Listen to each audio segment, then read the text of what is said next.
नमस्कार। Physics learner platform पर आपका स्वागत है। ऑप्टिक्स की इस लेक्चर सीरीज में हम लोगों ने पिछले लेक्चर में यंग के द्विछिद्र प्रयोग को काफी डिटेल में समझा था और आज हम जिस टॉपिक को डिस्कस करेंगे वो है हमारा पतली फिल्म में व्यतिकरण या इंटरफेरेंस इन थिन फिल्म।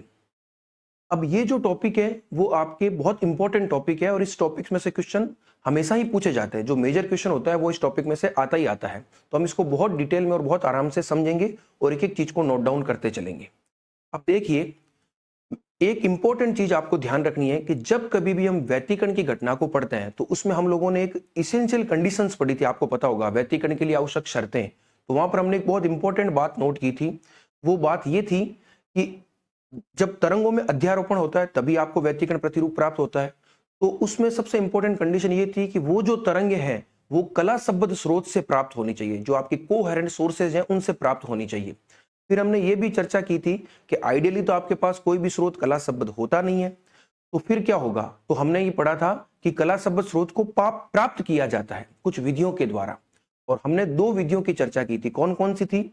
एक थी आपके तरंगाग्र के विभाजन द्वारा, by division of wave front, और दूसरी विधि कौन सी थी? आयाम के विभाजन द्वारा, बाय डिवीजन ऑफ एम्पलीट्यूड। तो जब हमने यंग का द्विछिद्र प्रयोग पढ़ा था तो वहां पर हमने जो कला संबद्ध स्रोत प्राप्त करने के लिए विधि काम में ली थी वो थी आपतित तरंगाग्र के विभाजन द्वारा। ये जो टॉपिक हम पढ़ेंगे पतली फिल्म व्यतिकरण, यहां पर आप देखोगे कि जो आपतित तरंग है उसके आयाम के विभाजन के द्वारा हम क्या प्राप्त करेंगे? कला संबद्ध स्रोत प्राप्त करेंगे या कला संबद्ध तरंगे प्राप्त कर लेंगे।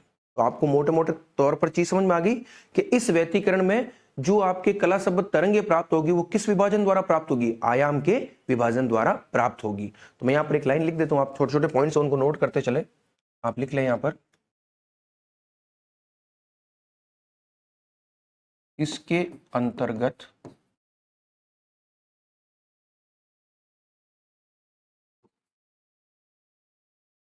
कला संबद्ध तरंगे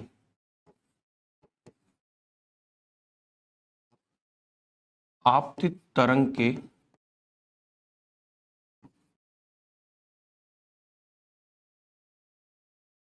आयाम के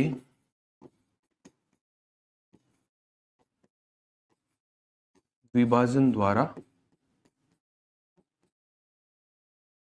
प्राप्त होती है। ठीक है, ये आपको ध्यान रखना, बहुत इंपॉर्टेंट चीज है। अब हम समझते हैं कि पतली फिल्म होती क्या है और फिर हम देखेंगे कि उसमें इंटरफेरेंस आप किस प्रकार से प्राप्त करते हो।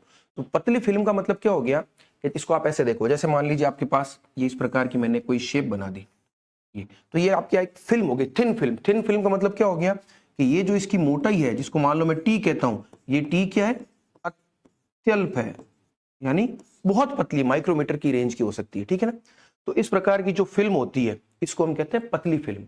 अब फिल्म का खासियत क्या हो गई कि ये जो आपने लाइन बनाई है इसके ऊपर कुछ अलग मीडियम है, इस पूरी फिल्म में कुछ अलग मीडियम या माध्यम है और इसके नीचे कुछ अलग मीडियम है। सपोज कीजिए इसके ऊपर एयर है, नीचे भी एयर है और बीच में मैंने कह दिया मान लीजिए ग्लास फिल्म है। कैसी फिल्म है? Glass film. ठीक है ना? कांच की कोई पतली फिल्म है। तो इस प्रकार की जो सिचुएशन है उसको हम कहते हैं पतली फिल्म। अब हमें ये तो पता चल गया ये पतली फिल्म है। अब पतली फिल्म की दो कैटेगरी होती है, कौन कौन सी उसको भी आप ध्यान से देखिएगा। ये जो मैंने फिल्म बनाई है, इस फिल्म की खासियत क्या है कि ये जो दोनों लाइंस आपको दिख रही है वो एकदम क्या है? पैरेलल है। यानी अगर इसकी मोटाई यहां पर टी है तो थ्रू आउट द रेंज, पूरी रेंज तक इसकी मोटाई कितनी रह रही है? टी ही रह रही है। तो इस प्रकार की फिल्म को हम कहते हैं समांतर पतली फिल्म, या इसको आप कहोगे पैरेलल थिन फिल्म। ठीक है, ये इस प्रकार की फिल्म पैरेलल थिन फिल्म कहलाती है। एक थिन फिल्म दूसरे प्रकार की भी होती है, देखो आप इस प्रकार की, ये भी क्या थिन फिल्म है, लेकिन ये कैसी है? ये समानांतर नहीं है। क्यों? क्योंकि इसकी जो मोटाई है इन दो लाइनों के बीच की, वो क्या हो रही है? जैसे जैसे हम आगे बढ़ रहे हैं वैसे वैसे मोटाई बढ़ रही है। तो इस प्रकार की फिल्म को हम कहते हैं वेज शेप,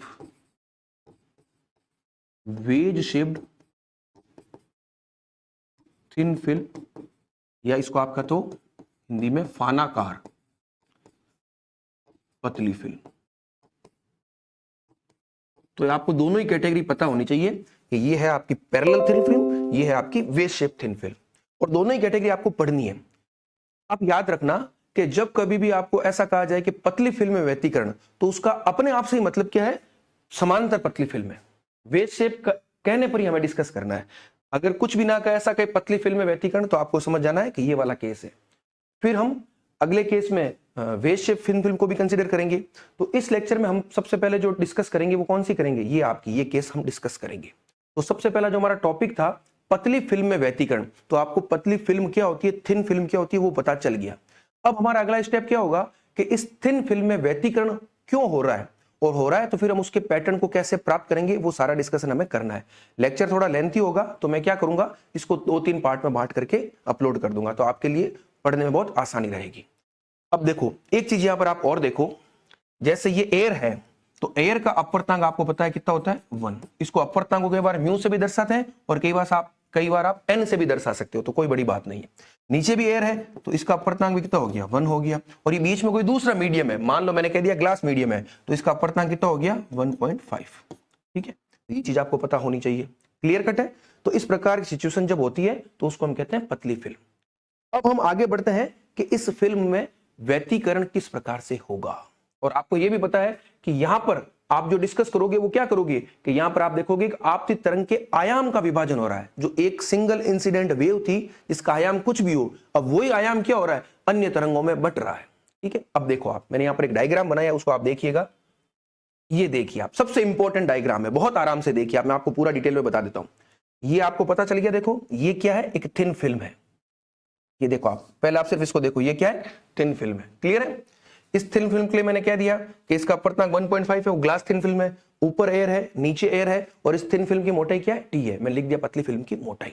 अब देखो, जैसे ही मान लीजिए कोई तरंग है, इस तरंग को मैंने कह दिया आपतित तरंग। तो ये आपतित तरंग है, इसका आयाम कितना है, a0। जैसे ये इस पर टकराएगी, तो आपको पता है जब कभी भी कोई तरंग किसी माध्यम पर टकराती है तो उसका एक और तरफ से तो होता है परावर्तन और एक तरफ होता है अपवर्तन। परावर्तन का तो मतलब क्या हो गया, वापिस वो उसी माध्यम में लौट जाती है, और अपवर्तन का मतलब होता है वो किसी दूसरे माध्यम में गमन कर रही है। तो देखिए आप आराम से देखिएगा इस डायग्राम को, ये तरंग आई, इसका एक भाग इधर चला गया, इसको हम कहेंगे परावर्तित तरंग, और एक भाग इधर आ गया जिसको हम कहेंगे अपवर्तित तरंग। फिर अब देखिए ये तरंग वापस नीचे जा रही है, ये इस माध्यम में चल रही है, फिर जैसे ही यहां टकराएगी तो यहां माध्यम एक तरह से चेंज हो गया आपका, तो वापस क्या होगा, इसका एक भाग परावर्तित, परावर्तन का मतलब हो गया उसी माध्यम में, ये इस माध्यम में आ रही है और इसी माध्यम में जा रही है, और एक भाग बाहर निकल जाएगा जिसको हम कहते हैं अपवर्तन, या इसको आप क्या कह सकते हो, पारगमन भी कह सकते हो। अब इस डायग्राम को देखिए आप, सीक्वेंस क्या चल रहा है, ये ऐसे आई ऐसे गई, ये नीचे आई ऐसे गई, ये इधर गई, फिर ये इधर टकराएगी तो इसका एक भाग इधर निकल जाएगा, एक भाग इधर आ जाएगा, एक भाग ऐसे निकल जाएगा। तो ये सीक्वेंस जो है पूरा चलता रहेगा। मेरे हिसाब से आपको ये डायग्राम अब पता चल गया। तो अब देखिए ये जितनी भी तरंगे आपको मिलेगी, ये तरंगे मैंने तो सिर्फ 3-4 बनाई है, ये सीक्वेंस आगे चलता रहेगा, कंटिन्यूएशन, ये फिर आगे जाएगा, फिर ये ऐसे जाएगा, फिर ये ऐसे निकल जाएगा, फिर ये ऐसे हो जाएगा। तो ये जो पूरा सेट आपको दिखाई दे रहा है, देखो ऊपर वाला, ये क्या है, ये इसके संदर्भ में अगर बात की जाए तो इसके संदर्भ में ये सारी तरंगे क्या है, परावर्तित तरंगे है, क्योंकि जिस माध्यम से ये आपतित तरंग आ रही है, ये सारी तरंगे वापस उसी माध्यम में लौट रही है। तो इन तरंगों को हम क्या कहेंगे, परावर्तित तरंगे या रिफ्लेक्टेड वेव्स। उसी प्रकार से ये सारी तरंगे क्या है, बाहर की तरफ निकल रही है सारी की सारी, तो इसको हम कहेंगे पारगमित तरंगे या ट्रांसमिटेड वेव्स। तो मेरे हिसाब से आपको ये डायग्राम बहुत अच्छे समझ में आ गया होगा। इसमें मैंने जो जो लिखा है वो आपको क्लियर कट समझ में आ गया होगा कि एक आपके पास आपतित तरंग है, उसके आयाम का विभाजन हुआ है, कैसे हुआ आप देख लीजिए, यहाँ a0 था, अब यहाँ बदल के a1 हो गया, यहाँ कोई a2 हो गया, a3 हो गया, a4 हो गया, a5 हो गया। अभी हम इन सब के मान निकालेंगे तो आप देखोगे कि आपतित तरंग का क्या हो रहा है, आयाम का विभाजन हो रहा है, और उसके कारण से क्या हो रहा है, आपको दो डिफरेंट टाइप के तरंगों के सेट मिल रहे हैं। कौन कौन से, एक तो आपको मिल रहा है परावर्तित तरंगों का समूह, और दूसरा मिल रहा है पारगमित तरंगों का समूह। ठीक है, यहां तक क्लियर है। अब व्यतिकरण कैसे होगा, व्यतिकरण की सिंपल सी परिभाषा क्या थी, आप मुझे बताइए कि जब तरंगे जो कला शब्द स्रोत से प्राप्त हो रही है एक साथ एक ही दिशा में एक ही माध्यम में आगे बढ़ती है तो उनमें अध्यारोपण होता है। तो देखिए ये तरंगे कला शब्द तो है ही है, क्यों है, क्योंकि एक ही तरंग के आयाम के विभाजन से प्राप्त हुई है। ठीक है ना, तो ये सारी तरंगे भी कला शब्द है, ये सारी तरंगे भी कला शब्द है।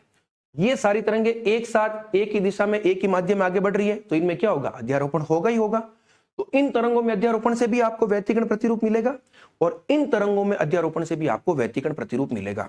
तो देखिए यहां पर आपको दो प्रकार के पैटर्न पढ़ने होंगे।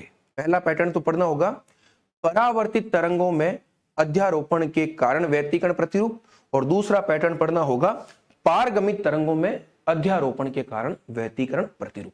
क्लियर है? तो मेरे हिसाब से ये डायग्राम आपको समझ में आ गया होगा। तो हम स्टेप बाय स्टेप वापस आगे बढ़ते हैं। सबसे पहला काम हमने क्या किया था कि हमें पढ़ना था पतली फिल्म में व्यतिकरण। तो पतली फिल्म क्या होती है वो आपने समझ लिया। फिर पतली फिल्म में व्यतिकरण कैसे होगा, तो ये पूरा डायग्राम उसके लिए है। आपको दो सेट प्राप्त होंगे, उन दोनों सेट के आधार पर आप बता सकते हो कैसे होगा। अब आपका काम सिर्फ इतना है कि परावर्तित तरंगों में व्यतिकरण प्रतिरूप निकालिए और पारगमित तरंगों में व्यतिकरण प्रतिरूप निकालिए। और व्यतिकरण प्रतिरूप निकालने के लिए सिंपल सा तरीका मैंने आपको क्या बता रखा है कि तरंगों के मध्य आपको पथांतर कैलकुलेट करना है। ठीक है ना? पथांतर आप कैलकुलेट करोगे, एक बार पथांतर की शर्त को आप क्या कर दोगे, समपोषी व्यतिकरण के हिसाब से लिख दोगे, एक बार आप पथांतर की शर्त को विनाशी व्यतिकरण के हिसाब से लिख दोगे। तो उसके आधार पर आप पूरे के पूरे पैटर्न को एक्सप्लेन कर पाओगे। तो यहां तक क्लियर है? अब देखिए ये बहुत सामान्य चीज तो मैंने आपको बता दी। अब हम कुछ और चीजों को डिस्कस करते हैं।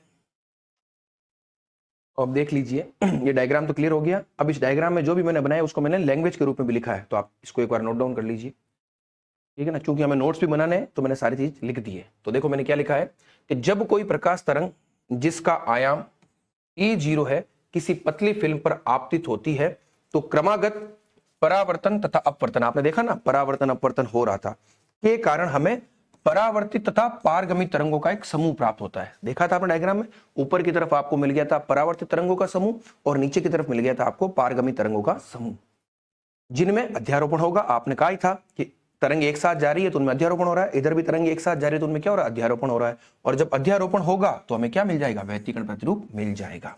फिर मैंने ये भी बता दिया चूंकि ये विभिन्न तरंगे एक ही तरंग के आयाम के विभाजन द्वारा प्राप्त हो रही है अतः ये कला संबद्ध होगी। कला संबद्ध होनी जरूरी है, ये आपको मेंशन करना पड़ेगा कि कला संबद्ध क्यों है। सबसे पहले आपको ये मेंशन करना पड़ेगा किस मेथड से आप प्राप्त कर रहे हो और फिर क्यों है वो आपको आराम से पता चल जाएगा। ये चीज लिखनी बहुत जरूरी है क्योंकि हम जब इंटरफेरेंस पढ़ेंगे तो आपको 3-4 अलग अलग टाइप के इंटरफेरेंस पढ़ने पड़ेंगे और आपके पास 2 मेथड है कला संबद्ध स्रोत प्राप्त करने के। तो क्लियर है ये चीज? अब देखिए अब ये जो टॉपिक है इसके अंतर्गत हम अब डिटेल में क्या क्या पढ़ेंगे उसको भी मैंने लिस्ट आउट किया है, वो देखिए आप एक बार। पतली फिल्म में व्यतिकरण में हमें क्या क्या पढ़ना है, 3 चीजें पढ़नी है। पहली चीज तो क्या पढ़नी है कि परावर्तित तरंगों में व्यतिकरण प्रतिरूप किस प्रकार से प्राप्त होगा। ठीक है, वो हमें डिटेल में डिस्कस करना है। उसी प्रकार से पारगमित तरंगों में व्यतिकरण प्रतिरूप किस प्रकार से प्राप्त होगा वो भी डिटेल में डिस्कस करना है।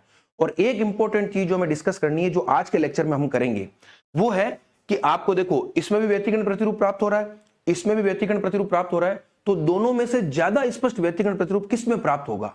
तो यहां पर मैंने लिख दिया है पहले से ही कि परावर्तित तरंगों में प्राप्त प्रतिरूप पारगमित तरंगों में प्राप्त प्रतिरूप से अधिक स्पष्ट होता है। यानी जब आप रिफ्लेक्टेड वेव्स में इंटरफेरेंस पैटर्न देखोगे तो वो ज्यादा स्पष्ट दिखाई देगा बजाय ट्रांसमिटेड वेव्स के। ठीक है, तो सबसे पहले तो हमें ये समझाना पड़ेगा कि ऐसा क्यों है।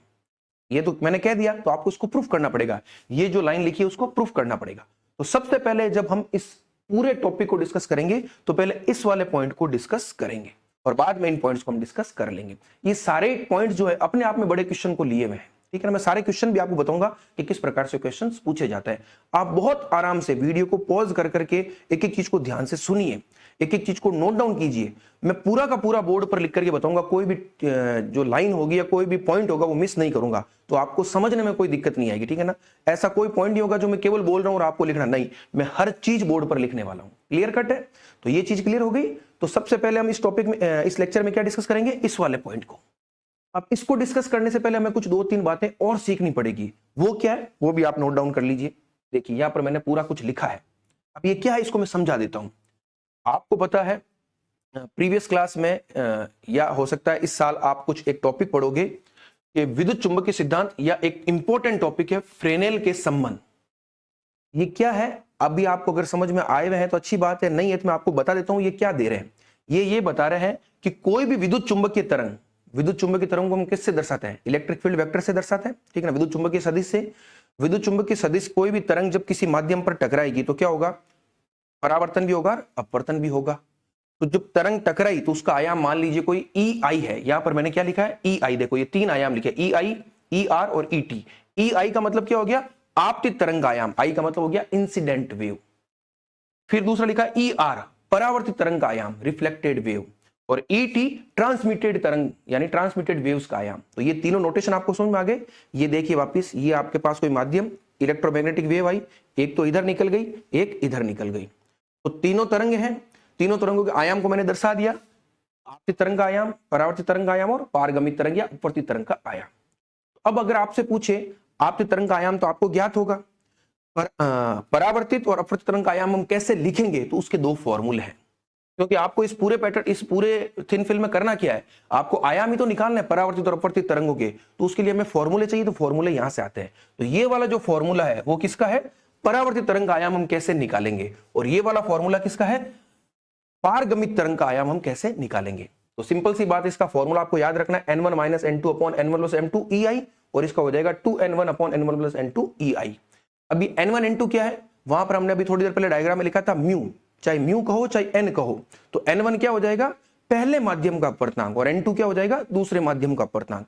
अब पहले दूसरे का क्या मतलब है, पहले का मतलब हो गया सिंपल सा कि जिस माध्यम से तरंग आ रही है, ठीक है ना, जिस माध्यम से तरंग आ रही है वो पहला हो जाएगा, और जहां जा रही है वो हो जाएगा आपका दूसरा। यानी जिस पॉइंट पर वो टकरा रही है तो उसके बाद दूसरा माध्यम स्टार्ट हो जाएगा। ये आपको ध्यान रखना है। जैसे मान लीजिए कोई तरंग है, तो ये तरंग ऐसे आई और ऐसे निकल गई और ऐसे चली गई, तो इस तरंग के सापेक्ष में ये पहला माध्यम है और ये दूसरा माध्यम है। आप एक चीज और देखिए, सपोज करो आप इस तरंग को आप देख रहे हो, ये ऐसे आई, इसका एक भाग इधर चला गया, एक भाग इधर चला गया, तो इस तरंग को अगर मैं देखता हूं तो उसके लिए ये वाला पहला माध्यम है और ये वाला दूसरा माध्यम है। इसमें कंफ्यूज बिल्कुल भी नहीं होना है। आपतित तरंग के रेस्पेक्ट में आपको माध्यम को चेक करना है, कौन सा पहला है और कौन सा दूसरा है। ये फॉर्मूले आपको ध्यान रखना है। इन दोनों फॉर्मूलों की सहायता से आप क्या निकाल लोगे, परावर्तित तथा पारगमित तरंग के आयाम को निकाल लोगे। ये पूरे मैंने लिख दिए। फिर एक और इंपॉर्टेंट छोटी सी चीज है, स्टोक्स का एक नियम है। वो नियम क्या कहता है उसको भी आप ध्यान से देखिएगा। वो कह रहा है कि जब आपतित तरंग का सघन माध्यम से, सघन माध्यम का मतलब हो गया डेंसर मीडियम, आपको पता है दो तरह के माध्यम हम डिस्कस करेंगे, एक सघन माध्यम, मैं यहां लिख देता हूं, एक होगा आपका सघन माध्यम जिसको हम कहते हैं डेंसर मीडियम, एक होगा विरल माध्यम जिसको हम कहते हैं रेरर मीडियम, ठीक है ना। सरल और सघन और विरल का सिंपल सा क्या मतलब है, ये सापेक्ष होते हैं। जिसका अपवर्तनांक ज्यादा होता है उसको हम कह देते हैं सघन माध्यम, और जिसका कम होता है उसको हम विरल माध्यम कह देते हैं। जैसे मान लीजिए आपने ये डायग्राम बनाया, इधर मान लीजिए अपवर्तनांक आपका 1 है और इधर मान लीजिए 1.5 है, तो अगर मैं इन दोनों माध्यम को कंपेयर करता हूं तो ये विरल हो जाएगा और ये क्या हो जाएगा, सघन हो जाएगा। अब मान लीजिए नीचे म्यू आपका क्या है 1.1 ही है, तो ये सघन हो गया, ये विरल हो गया। ऊपर वाले केस में अगर मैं इन दो माध्यम को देखता हूं तो ये विरल ये सघन, इन दो को देखता हूं तो ये सघन ये विरल, ठीक है। बस सघन विरल का सिंपल सा मतलब है जिसका अपवर्तनांक ज्यादा है वो सघन, जिसका कम है वो विरल। तो स्टोक्स क्या कहते हैं कि जब आपतित तरंग का, मान लीजिए कोई तरंग आपतित हो रही है और वो सघन माध्यम के पृष्ठ से परावर्तित हो, यानी वो आ तो रही है विरल माध्यम से और टकरा रही है सघन माध्यम पर, तो ऐसी अगर सिचुएशन हो, यानी सघन माध्यम के पृष्ठ से परावर्तन होता है, तो जो तरंग परावर्तित होगी यानी वापस उसी माध्यम में चली जाएगी, तो उस तरंग में पाई का अतिरिक्त कलांतर आ जाता है, ठीक है ना। जितना भी कलांतर हो आप उसमें क्या कर दीजिए, पाई या प्लस कर दीजिए या माइनस कर दीजिए, अंतर डाल दीजिए। ये एक फैक्ट है स्टेब्लिश, जिसको आपको याद रखना है, आगे काम आएगा। तो मैंने यही लिखा है कि जब आपतित तरंग का सघन माध्यम के पृष्ठ से परावर्तन होता है तो परावर्तित तरंग में पाई का कलांतर, और आपको पता है पाई का कलांतर जो होता है वो λ/2 पथांतर के बराबर होता है। जो पूरी वेव बनती है जिसमें हाफ वेव को हम पाई कलांतर कहते हैं, हाफ वेव को हम λ/2 पथांतर कहते हैं, तो पाई का कलांतर या λ/2 का पथांतर आ जाता है। ये चीज आप ध्यान रखिएगा। कंडीशन सबसे इंपॉर्टेंट क्या है, तरंग आनी विरल से चाहिए और टकरानी सघन पर चाहिए, तभी ये चीज अप्लाई होगी। तो आगे ये दोनों चीजें जो है ये अब आपको कोई नोट्स में लिखने की आवश्यकता नहीं है, सिर्फ समझाने के लिए थी जो मैंने आपको अलग से बता दी। आप जब इस डेरिवेशन को करोगे तो ये आप इन्वॉल्व नहीं भी करोगे तो चल जाएगा, लेकिन समझने के लिए बहुत जरूरी है। अब हम स्टार्ट करते हैं कि हमें क्या समझना है। हमें यह समझना है कि जो परावर्तित तरंगों में अध्यारोपण हो रहा है और पारगमित तरंगों में अध्यारोपण हो रहा है, और जब हमें प्रतिरूप मिल रहा है तो परावर्तित तरंगों का प्रतिरूप ज्यादा स्पष्ट है। उसको अब हम कैसे समझेंगे वो आप ध्यान से देखिएगा, ठीक है। उसको मैं आपको बताता हूं। आप देखिए, एक बार आपको चीजें नोट करता हूं मैं। अब देखिए मैंने वापस वही डायग्राम यहां बनाया थोड़ा शॉर्ट में। अब हम इसको थोड़ा समझते हैं। अब देखिए हमें करना क्या है, हमें ये जितने भी आयाम है A0 तो हमें ज्ञात ही है, A1, A2, A3, A4 इन सबको निकालना है। और हमारा काम क्या है, हमें एक तो इन तरंगों में अध्यारोपण करना है और एक हमें इन तरंगों में अध्यारोपण करना है। तो हमें मेनली आयाम कौन कौन से चाहिए, आपको A1, A5, फिर आगे A9, उसी प्रकार से यहाँ पर A4, A8, आगे A12, इस सब आयामों के हमें मान ज्ञात करने होंगे। ठीक है, अब देखिए मैं दो मेथड से आपको ये पूरा सॉल्व करके बताऊंगा। एक मेथड तो बिल्कुल टेक्निकल है जो है, और एक मेथड बहुत इजी पैटर्न भी होगा, वो भी मैं आपको बताऊंगा। आपको जो सुविधा लगे आप वो मेथड काम में ले लीजिएगा। ठीक है, और फिर ये जो लंबा लेक्चर हो रहा है, ये लेक्चर सिर्फ समझाने के लिए है। बाद में मैं आपको ये भी बताऊंगा कि आपको एग्जाम में अगर क्वेश्चन पूछे तो आपको कितना लिखना है, वो भी मैं सारा बता दूंगा। ठीक है, तो अब देखिए सबसे पहले हम यहाँ पर क्या करेंगे, इनके मान निकालते हैं। तो इनके मान हम कैसे निकालेंगे, अभी हमने फ्रेनेल के संबंध लिखे थे, जिसके आधार पर हम परावर्तित तरंग और पारगमित तरंग के आयाम निकाल सकते हैं। और परावर्तित पारगमित का सिंपल सा मतलब क्या है, परावर्तित का मतलब वो क्या, जो उसी माध्यम में जा रही है, पारगमित जो दूसरे माध्यम में जा रही है। तो सबसे पहले अगर मैं इस तरंग को देखता हूं तो ये आपतित है और ये परावर्तित है, क्लियर कट है, और ये टकरा खा रही है इस माध्यम पर। जब भी आप किसी माध्यम पर टकराओगे तो ये तो हो गया आपका N1 और ये हो गया आपका N2। तो अगर मुझे A1 लिखना हो तो A1 का फॉर्मूला क्या हो जाएगा, A1 आपका है परावर्तित तरंग का आयाम, इसके सापेक्ष, इस आपतित के सापेक्ष देखना, आपको हमेशा ध्यान रखना। यहां आप कंफ्यूज मत होना कौन परावर्तित है कौन पारगमित है, सिर्फ आपको आपतित तरंग के सापेक्ष देखना है। आपतित तरंग को आपने पकड़ लिया, वो जिस माध्यम में भी जा रही है, तो अगर कोई तरंग उसी माध्यम में वापस लौट रही है तो वो उसके सापेक्ष परावर्तित हो जाएगी, और अगर वो दूसरे माध्यम में जा रही है तो उसके सापेक्ष पारगमित हो जाएगी। तो A1 A0 के सापेक्ष क्या है, परावर्तित तरंग है। तो उसका फॉर्मूला क्या था, N1 minus N2 upon N1 plus N2 EI। तो यहाँ N1 तो हो गया 1, तो ये लीजिए 1 माइनस 1.5 और 1 प्लस 1.5 और ये A0। इस A1 का मान कितना आ गया, देखो A1 का मान आ गया माइनस 0.5 अपॉन 2.5 A0। तो इसको अगर आप सॉल्व करोगे तो कितना आएगा, देखो माइनस 0.2 A0। ये किसका मान आ गया, ये A1 का मान आ गया। अब यहां पर माइनस आया है, तो माइनस जब कभी भी तरंग के आयाम में आता है तो उसका मतलब क्या हो गया, उसमें पाई का कलांतर है, क्योंकि कलांतर में हमेशा कॉस का फैक्टर होता है और कॉस पाई हमेशा होता है 1 -1। तो जब कभी भी आपको आयाम में इस प्रकार से माइनस दिखे तो आप क्या समझ जाइएगा कि उसमें पाई का कलांतर है या λ/2 का पथांतर है। और ये क्यों है, स्टोक्स का नियम याद कीजिए। स्टोक्स का नियम क्या कहता है, जब सघन माध्यम के पृष्ठ से परावर्तन होता है, तो देखिए ये तरंग यहां से आ रही है n = 1 माध्यम से, और किसके पृष्ठ से टकरा रही है, n = 1.5 से, तो अपने से ज्यादा अपवर्तनांक के माध्यम से टकरा रही है। तो इसका मतलब हो गया कि वो कैसा परावर्तन है, वो सघन माध्यम के पृष्ठ से होता हुआ परावर्तन है। इसी वजह से आया है। आगे आप जितने भी आयाम निकालोगे आपको कहीं माइनस नहीं दिखेगा, क्यों, क्योंकि जहां कहीं भी परावर्तन आगे दिखेगा वो सारा का सारा विरल माध्यम के पृष्ठ होगा। मैं अभी आपको बता दूंगा। तो ये पहला आपने निकाल लिया, मैं इस तरह से दो निकाल के दिखा देता हूं, बाकी मैं सारे लिख दूंगा और आपको बता दूंगा कैसे निकालना है। बिल्कुल सिंपल से फॉर्मूले, दो ही फॉर्मूले, N1 minus N2 upon N1 plus N2 और दूसरा 2N1 upon N1 plus N2। तो आपने A1 निकाल लिया, अब A1 निकाल लिया, अब A2 निकालना है। तो इस तरंग के सापेक्ष A2 क्या है, अपवर्तित या पारगमित है। तो उसका हम कैसे निकालेंगे, देखो आप एक बार, उसको निकालने का तरीका बिल्कुल सिंपल है। ये लीजिए, ये आपका A2, तो A2 हो जाएगा 2N1, तो 2N1, N1 तो आपका 1 ही है, अपॉन N1 प्लस N2, तो ये हो गया 1 प्लस 1.5, और वापस तो यहाँ पर क्या रहेगा, A0। तो A2 कितना हो गया आपका 2 अपॉन 2.5 A0, तो ये हो गया आपका 0.8 A0। ठीक है, तो आपको A1 भी मिल गया और आपको A2 भी मिल गया। आपको तो चाहिए A4, A8, A1, A5, लेकिन ये सीधे नहीं मिलेंगे, ये पूरे सीक्वेंस से मिलेंगे। पहले A1 मिलेगा, फिर A2 मिलेगा, फिर A2 के बाद आपको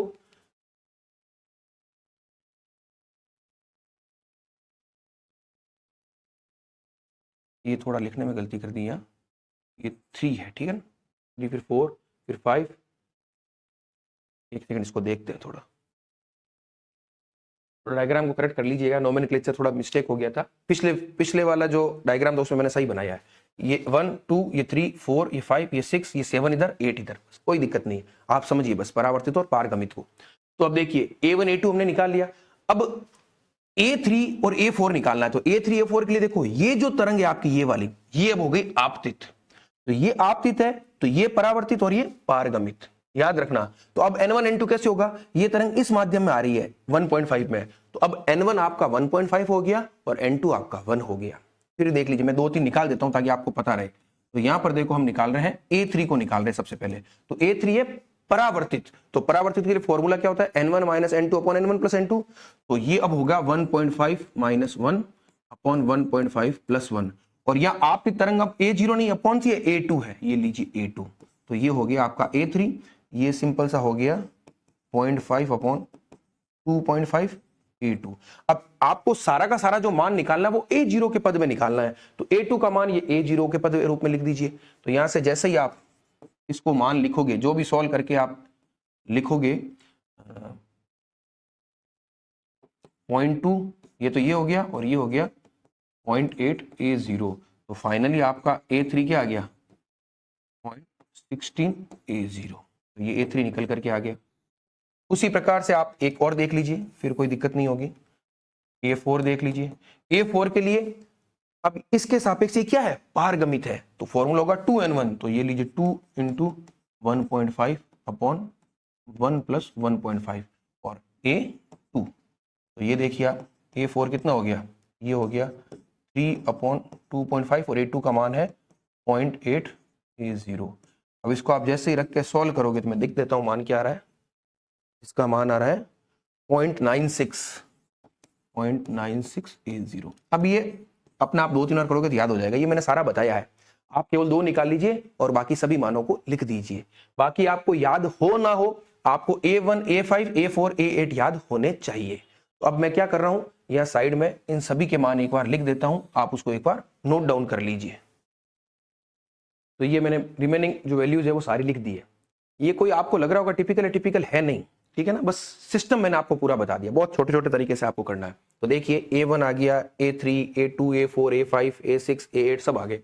आपको क्या काम करना है, मैंने क्या बताया आपको, तो इन 2 तरंगों में चेक करना है, इन 2 तरंगों में चेक करना है। तो अब इनमें परावर्तित तरंगों का आयाम कौन कौन से, A1, A5 और पारगमित के कौन से, A4, A8। तो उनको मैंने अलग से लिख दिया, देखो मैंने लिख दिया है परावर्तित तरंगों के आयाम, A1 का मान ये आया, A5 का मान ये आया, पारगमित तरंगों में A4 का ये आया, A8 का ये आया। अब इनसे आपको जो क्वेश्चन आपके सामने है क्या, कि इससे प्राप्त व्यतिकरण प्रतिरूप इसकी तुलना में ज्यादा स्पष्ट है, उसका आंसर आप कैसे दोगे। तो याद कीजिए, जब मैंने व्यतिकरण पढ़ाया था तो वहां पर मैंने आपको एक बहुत इंपॉर्टेंट चीज बताई थी। जब परिभाषा लिखाई थी तो वहां पर मैंने कहा था कि आपतित तरंगों के जो अध्यारोपित होने वाले तरंगों के जो आयाम है वो लगभग समान होने चाहिए। और वहां पर मैंने आपको बताया भी था लगभग समान होने का क्या बेनिफिट है। लगभग समान होने का बेनिफिट है कि आपको जो संपोषी व्यतिकरण की कंडीशन होगी या जो आई मैक्सिमम मिलेगा वो एकदम से पीक पर मिलेगा और आई मिनिमम एकदम से लो पर मिलेगा। तो एक एकदम पीक पर मिल रहा है, एक एकदम लो पर मिल रहा है, तो दोनों में आप एकदम क्लियरली क्या कर सकते हो, विभेदीकरण कर सकते हो। और विभेदीकरण करने का मतलब ही क्या हो गया कि पैटर्न जो है वो आपको स्पष्ट रूप से दिखाई दे रहा है। तो बस देखिए यहां पर आयाम कितना है 0.2 और 0.19, तो दोनों लगभग बराबर है। यह आयाम देखिए 0.96 और 0.0384, दोनों में बहुत अंतर है, तेजी से घट रहा है। तो प्रतिरूप तो आपको इसमें भी मिलेगा और इसमें भी मिलेगा, लेकिन चूंकि यह आयाम लगभग बराबर है इसलिए प्रतिरूप आपको ज्यादा स्पष्ट दिखाई देगा। बहुत आसान है और ये पूछा जाता है एग्जाम में, ठीक है। तो एक पैटर्न तो इसको समझाने का ये हो गया। एक पैटर्न और है, वो भी मैं आपको समझाऊंगा, लेकिन उसको हम इस लेक्चर में नहीं करेंगे, नेक्स्ट लेक्चर में करेंगे। अब क्या मीनिंग है इसको आप यहां लिख लीजिए एक बार, ताकि आपको दिक्कत नहीं हो। तो आप इससे क्या निष्कर्ष निकाल, लिख लीजिए।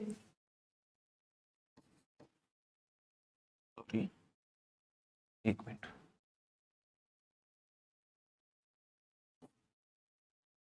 एक मिनट में इसको सिस्टमेटिक लिखता हूं। ये देख लीजिए मैंने लिख दिया है कि चूंकि परावर्तित तरंगों के आयाम लगभग बराबर है, ये देखिए, जबकि पारगमित तरंगों के आयाम तेजी से घट रहे हैं, ये घट रहे हैं, अतः परावर्तित तरंगों में प्राप्त व्यतिकरण प्रतिरूप पारगमित तरंगों में प्राप्त व्यतिकरण प्रतिरूप से अधिक स्पष्ट दिखाई देगा। तो ये इंपॉर्टेंट चीज थी जो मैंने आपको बता दी। तो इस लेक्चर में हम लोगों ने क्या किया है, सबसे पहले पतली फिल्म को डिटेल में समझा कि पतली फिल्म क्या होती है, उसमें व्यतिकरण प्रतिरूप किस प्रकार से प्राप्त होता है। फिर हमने 3 चीजें डिस्कस करने के लिए तैयार की, कौन कौन सी, कि एक तो परावर्तित तरंगों में व्यतिकरण प्रतिरूप प्राप्त करना है, एक पारगमित तरंगों में व्यतिकरण प्रतिरूप प्राप्त करना है, और उससे पहले हमें देखना है कि जब दोनों में व्यतिकरण प्रतिरूप प्राप्त हो रहा है तो कौन सा ज्यादा स्पष्ट है। तो आज के लेक्चर में हमने इस आंसर को निकाला है कि परावर्तित तरंगों में प्राप्त व्यतिकरण प्रतिरूप पारगमित तरंगों में प्राप्त व्यतिकरण प्रतिरूप की तुलना में अधिक स्पष्ट होता है। और मैंने पूरी मेथोडोलॉजी यहां पर नोट डाउन कर दी है, आपको ठीक उसी प्रकार से करना है, ठीक है। अब ये जो है, ये जो लाइन लिखी, इसको समझाने का एक तरीका और है, वो भी बहुत इजी है, और मोस्ट प्रोबेबली आप उस तरीके को फॉलो करोगे तो आपके लिए ज्यादा अच्छा रहेगा। इस प्रकार की कैलकुलेशन आपको नहीं करनी पड़ेगी, लेकिन वो जो तरीका होगा उस तरीके को हम क्या करेंगे, नेक्स्ट लेक्चर में देखेंगे। तो इस लेक्चर को मैं एक बार यहीं समाप्त करता हूं। देखिए लेक्चर तो हमारा समाप्त हो गया। ये क्यूआर कोड आपको स्क्रीन पर दिखाई दे रहा है, ये क्या है मैं आपको बता देता हूँ। इस लेक्चर सीरीज में आपको इसका भी बहुत लाभ मिलेगा। जो कोई भी लेक्चर जब मैं कंप्लीट करता हूं तो जितना कुछ भी मैंने बोर्ड पर लिखा है वो कंप्लीटली क्या होगा, एक पीडीएफ फॉर्मेट में सेव हो जाता है और उसका एक क्यूआर जनरेट हो जाता है। तो आप लोगों के पास ये सुविधा भी है कि आप नोट तो बनाइए, कोई दिक्कत नहीं, आराम से बनाते रहिए, लेकिन उसके बाद आप क्या कर सकते हो, इस क्यूआर कोड की फोटो लेकर के इसको सेव कर लीजिए जिस लेक्चर का है, क्योंकि लेक्चर की हेडिंग आपको पता है। और फिर आप जैसे ही क्यूआर स्कैनर से इस कोड को वापस रीस्कैन करोगे, इस स्कैन मतलब इस क्यूआर कोड को, तो आपको जितना भी बोर्ड पर जितनी भी स्लाइड, जैसे मान लो इसमें 8 स्लाइड्स हैं, ठीक है, 7 या 8 जो भी स्लाइड्स इसमें बनी हुई है वो सारी की सारी, और जिस स्लाइड पर मैंने जो कुछ भी लिखा है वो कंप्लीटली आपको पीडीएफ फॉर्मेट में मिल जाएगा। तो उसको हम कहते हैं पैनल पीडीएफ। तो ये सुविधा भी आपको मिल रही है कि आपको कंप्लीट लिखाया हुआ पीडीएफ फॉर्मेट में आपको मिल जाएगा। तो मैं हर लेक्चर के बाद इस प्रकार का क्यूआर कोड जनरेट कर दूंगा, आप इसकी फोटो लेकर के और फोटो को रीनेम कर लीजिए, ठीक है ना, क्योंकि ऐसे तो खूब सारे क्यूआर कोड एक जैसे दिखेंगे तो आपको पता नहीं चलेगा। तो तुरंत फोटो लीजिए और उसको रीनेम करके जिस लेक्चर की क्यूआर कोड है उस लेक्चर का नाम डाल दीजिए और उसको कहीं एक फोल्डर में सेव कर लीजिए। तो बाद में आपको वो एक तरह से पीडीएफ फॉर्मेट में आपके नोट्स हो जाएंगे। लेकिन बावजूद मैं आपको कह रहा हूं कि नोट्स तो आपको सारे सारे मिल जाएंगे पीडीएफ फॉर्मेट में, लेकिन फिर भी आप हर चीज को हाथ से नोट कीजिए, क्योंकि अपना सब्जेक्ट ऐसा है जितना हम हाथ से लिखेंगे उतना ही हमें याद होगा। ये एक आपके पास एक्स्ट्रा एडवांटेज है कि कल को मान लो आपने लिखा और आपको मिसप्लेस हो गया, तो जो मैंने लिखा है वो पूरा पूरा हाथों हाथ फोटो से देख करके या पीडीएफ से देख करके उसको नोट डाउन कर सकते हो। तो ये सारी बातें थी जो हमने डिस्कस की। अब नेक्स्ट लेक्चर में हम लोग क्या करेंगे, इसी टॉपिक को वापस और नए पैटर्न से सीखने का प्रयास करेंगे। Thank you.